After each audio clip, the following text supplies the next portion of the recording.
As you know, I used to work down here. Since moving on from the Gold Coast, I've also worked in all other facets of mental health as well. So I've worked in case management, I've worked in intensive community rehab. I'm now on an inpatient unit, which is the role at the moment that I'm having a look at seeing what I can do to make it a little bit more occupation focused.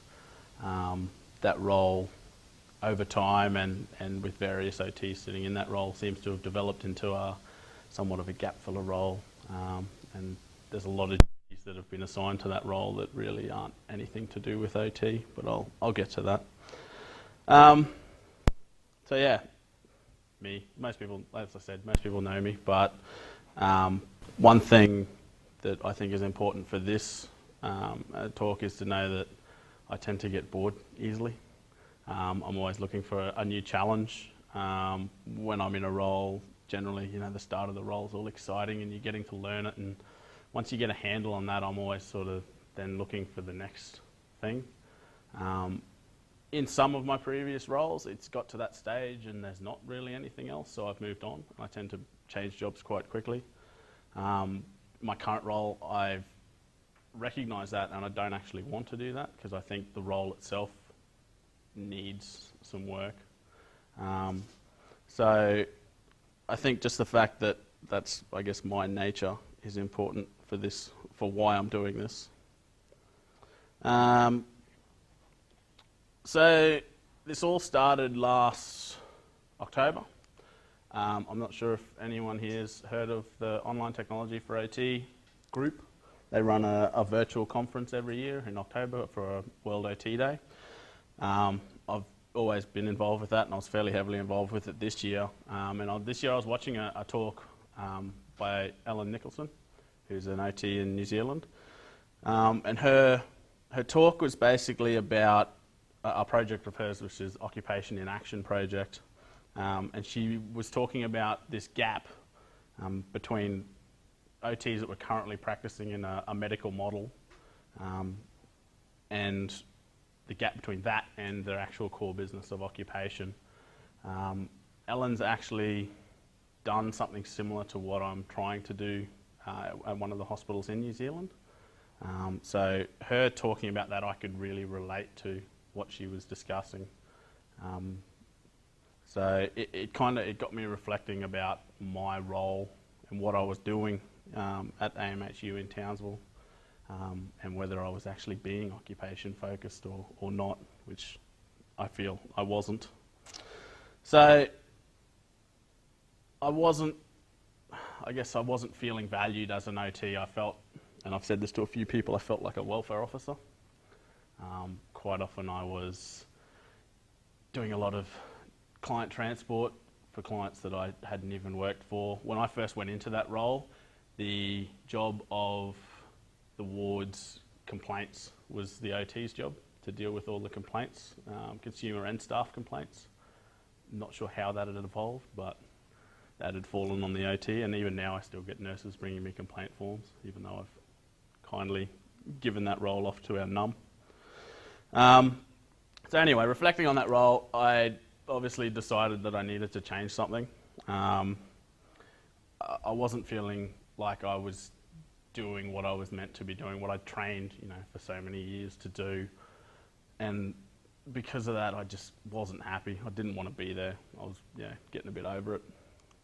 So I started shooting some emails off to some people that I know. I fairly know their stuff when it comes to the occupational science side of things. Matthew being one.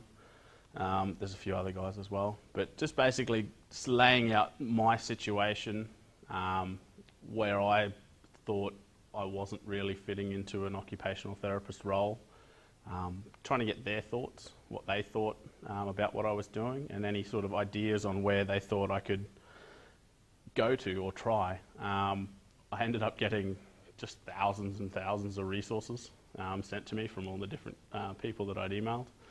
Slowly made my way through all of those and found quite a few ones that really resonated with me. Things like, I don't know if you can see that with the lights, things like Tracy Fortune's paper from 2000, which basically was really talking about the fact that we're kind of not justifying what we do. We end up absorbing all these other roles outside of our core business of occupation, and it seems to be mainly in our search to actually define what we are and what we do. And as a profession, I just don't think OTs are very assertive when it comes to other people saying, you can do this, and we go, okay, sure, we'll do that. So we tend to absorb a lot of things that are probably outside of our scope generally. One that really, and that's, again, one that Matthew Molyneux had put in his keynote for the New Zealand conference in 2011, is basically that not only are we absorbing all these other roles that are outside of our scope, but we're able to try and justify it using occupation as the means, as the end, sorry. So a lot of things that we tend to justify are not quite what we should be doing. I'll get some examples when we get further on, but it sort of made me really, this paper made me really reflect on, well, am I actually doing what an occupational therapist does? Like, being the only OT on that ward too, it was kind of hard because I'm very isolated, even though it's a big service, but it does feel quite isolated when you're the only OT on the ward. And yeah, like I said before, Shay's paper from way back in 1977, even back then was seeing that we need to be more assertive in actually defining what we do and not taking on all these extra roles. So it got me thinking, what do we actually do? What is our role? I'd sort of come to a bit of a professional identity crisis. I went through a stage there where I just was completely lost, didn't know what I should be doing, what I shouldn't be doing. I realised that for quite a lot of the stuff I was doing on the ward, I was using occupation as an ends to justify pretty much anything. Like, yeah, you know, I can take this person home once they're discharged because, you know, then they'll be able to get on with their life. Like, it was a really loose association, you know, but overall I think there wasn't a lot of occupation being used as a means to get there. So a lot of my intervention on the ward seemed to be around risk management. So is the person safe to go home? Can they cook spaghetti in a little hospital kitchen? And it really didn't, after reading the papers, it made me think, is that actually what we do? So I knew something needed to change, but I wasn't really sure what it was, but I just knew that at the moment I didn't feel like an OT. Like I said, I just felt like a welfare officer. So a friend of mine, Ellen, nicknamed the project Operation Occupation. So the first thing I did was I wanted to identify who my key stakeholders in my job would be to actually get them on board with what I wanted to do. Obviously my key stakeholders at the moment, or the main ones that I wanted to get on board with, my professional senior and my line manager. I'd met with my professional senior quite a few times, and she was also very occupation focused and had noticed in the district that there was a lot of, I guess, stuff that wasn't core OT stuff being done by our OTs. So she was very on board and she was very supportive, still is obviously. She's very supportive of what I'm trying to achieve, trying to have a look at, and I have been working fairly closely with her and trying to come up with some ideas of what we can actually do. The other one was my nurse unit manager. Now my nurse unit manager is amazingly supportive. I don't think she fully understands what I'm trying to do yet, but we're working on it. It's a work in progress, but she's supportive of me, and my professional senior is helping me to explain to her what we're actually trying to do. So, but she's on board, which is good, because that would be a large barrier if you don't have that support. So like I said, I met with my professional senior. We had the first meeting went for about 2.5 hours, and we were just brainstorming, firstly, what I was doing.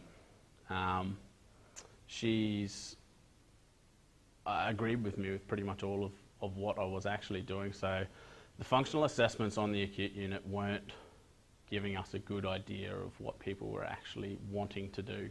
They were telling us what people might be capable of doing, but there wasn't really anything in there that was client focused. There wasn't really any of their goals included in that. And this is just the way it had evolved over time. So that is the sort of thing that the rest of the disciplines that I work with were expecting of me when they ask for a functional assessment. They want to know, is the person safe to go home? They don't care if the guy wants to, I don't know, learn to ride a bike or something like that. It's very risk management. So all they want to know is, can they discharge them, pretty much. And it's something I've seen in a lot of different settings. I don't think it's specific to my setting. But unfortunately, I can't change everything, so I'm just going to try and change my setting. The other thing I wanted to do was, obviously, I had a whole heap of resources. I found a lot more. I did a lot of personal research around what other people had been writing and what they'd been researching and talking about in terms of using occupation in occupational therapy. And it seems like a really silly thing to say, like occupation in occupational therapy, but most people, if they really reflect on it, I'm sure there's at least something that they do in their day-to-day life which is probably way outside of what OT actually is. At least something anyway. I know in mine there was a lot. But and the last thing I've got a fourth year student at the moment, so she's helping me with a lot of the legwork. So she's enjoying that, I'm sure. So after identifying the key stakeholders, doing a bit of research and that, and trying to find out what other people had done, I wanted to try and work out what my barriers to getting stuff changed would be. And obviously, getting the key stakeholders on board was the first one that I had to come across and overcome. I think the main one at the moment, obviously this is about where the stage I'm at the moment, is actually looking at what I can do to overcome these barriers and what the next step is. So the main barrier that I've identified at the moment is pretty much the medical model and what other professions expect the OT is going to do. On my ward, our ward's broken up into 5 treating teams. I'm a part of all of them, so it's a lot of time in meetings, which is, again, not good. But each of those treating teams works very differently. They run their ward rounds differently. They see their clients differently. They expect a lot of different things from the OT, all roughly the same, none of it occupation-based. I've never been asked what a person's goals are. I've never been asked what they do for fun. I've never been asked anything except, when can we discharge them? Are they safe to go home? Should we send them to rehab? Just those, yeah. To me, it seems more of a risk-sharing thing, where if some of the multidisciplinary team are going to go, well, I think they're safe, but we should get the OT's perspective. If he says they're safe, then we can discharge them. It just, yeah, it doesn't resonate for me in good client care. Yeah, and they tend to obviously push people out the door quite quickly in some units, and I think. So how do you think we can go ahead and change that? Because, you know, from my observation, has been around for a long time. I mean, that's exactly it. They have a patient in, Yep. they're taking them very long, and they want to get them out. Yep. And we can have people on the treatment team so that, you know, they can cook or they can do whatever. That's good. Yep. So I don't really see how we can change anything. I think that's one of the big challenges I'm looking at the moment, is how I can do that. And what I've identified so far is I've got one treating team out of the 5 that I know I can try different things with, and I can introduce different ideas and concepts with, and I know that I can do that with that particular team without it being a big uproar. So my plan at the moment is to start trialling some of these ideas that I can find and come up with, and introducing them to that one team to see how they're going. At the moment up there, that treating team runs their ward rounds very different to the rest of them, and the rest of the other teams have been notified that they're meant to run theirs more like this particular one. So I think if I can get on board while everyone's trying to change to become more like that ward round, I think I'm going to have a better chance of implementing my occupation-focused type stuff with the rest of them. And I think to start with, I've started just using a lot more occupation language. That's a basic thing, and I know that one treating team I've introduced it with have started using it themselves, which is awesome to see.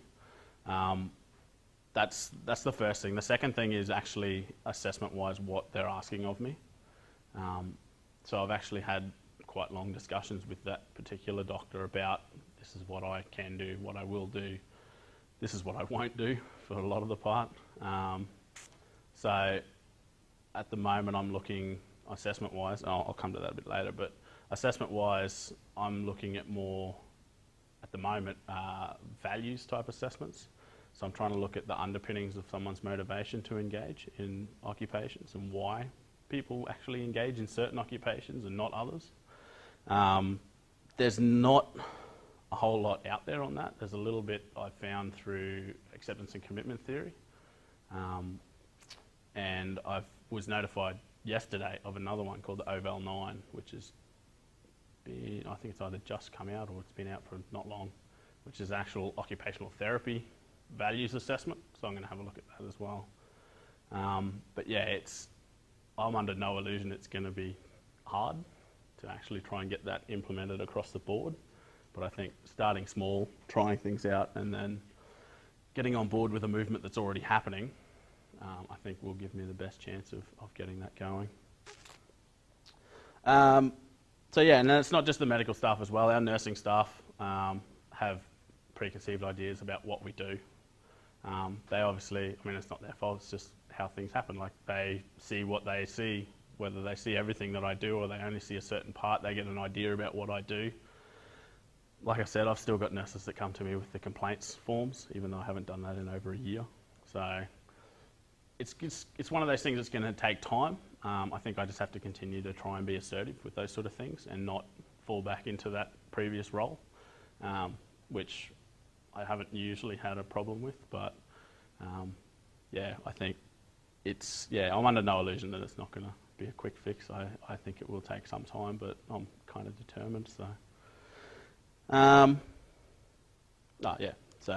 couple of concepts. Like I said, we're looking at something that came out of the brainstorm I had with my professional senior was looking at values. We talked about the motivational side of it and looking at motivation to engage in occupation and using that to, maybe investigate other occupations that the person may not have previously looked at and that sort of thing. And then we thought, well, maybe one step further than that and actually looking at the underpinnings of why someone's motivated.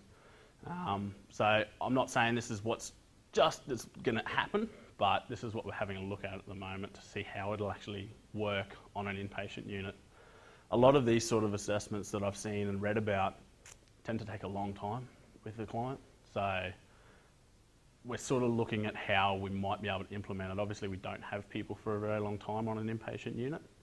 So we're looking at how it might work. And it may not work, but we're going to try it.